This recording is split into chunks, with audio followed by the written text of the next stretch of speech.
and welcome to my first wrap video of unconventional wrapping. I've got myself a nice size 7 wrap. Normally I use a size 6, but I've gone a little bit bigger, will become apparent in a little bit.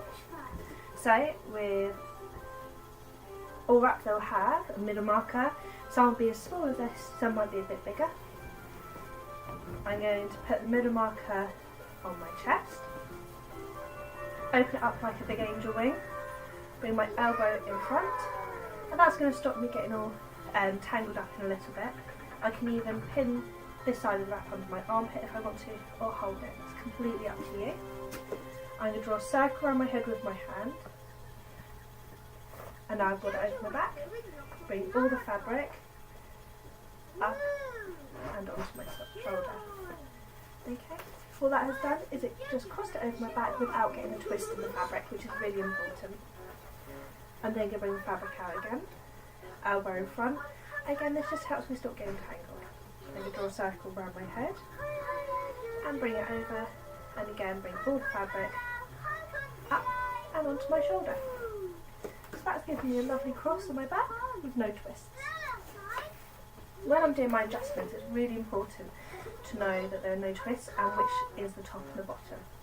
So if I give myself a bit of slack here, okay.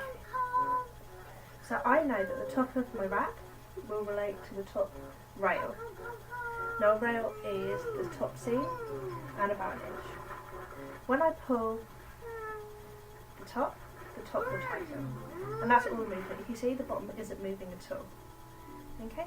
So if I want to tighten the bottom, I need to go to the bottom of my wrap, or the bottom rail, and when I pull, you can see there, it comes up.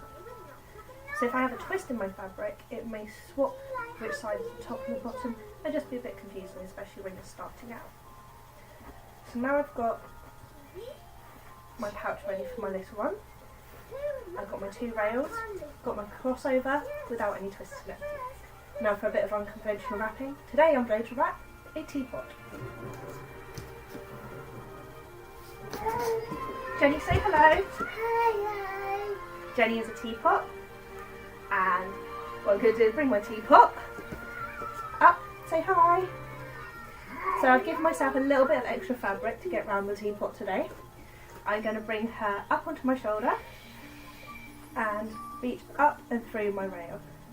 Now it's much easier to reach up and guide the legs through rather than try and post them. So very simple. There we go. Now I'm going to bring my teapot into a nice big squat. Now I've got her to sit down on all of the fabric. I'm going to pin between her legs just to make sure it doesn't let go. Okay. So by letting her sit down on all the fabric, I get a nice deep seat. So her knees are nice and high and her bum's nice and low. Do you want to put your teacup? Oh, we dropped the teacup. Okay. Teacup back on. There we go. Okay. So now what I'm going to do is find the fabric under my armpit, just because there's less there for me to play with. It's okay, I'll put it back on in a second. I'm going to bring all of the fabric up and over the teapot, right up to the nape of the top. Sorry, your teapot, I know. So now I've got it all the way up to the nape of her neck. I'm going to put the teacup back on her head. Okay. So now I'm going to do those all important tensions. Pinning one still, I take the other. By lifting it up and away, it just releases some of the friction that the fabric has to move between. I can get my top rail and pull it. And I'm going to work my way across the fabric all the way down to the bottom. I've got that nice and tight. So now I can see I've got no creases in the fabric, so that's a good sign that I've got it nice and even. I'm then going to bring the fabric across into her knee pit and around. Now I'm going to hold that while I do the other side.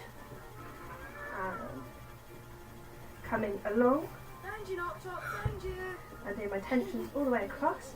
You probably won't find there's as much slack in this side as there was the other, because you would have picked it up the first time. And again, I'm going to contour her body, come into the knee pit, under her bum and round. I'm now going to look at my knot on the back. I'm going to cross it over, bring it up and through. Now what I want to do is knot it the opposite direction. So I'm going to come round and bring it through. And do my knot. And now I have a front wrap cross carrying teapot. Jen, you're going to say goodbye? Bye teapot.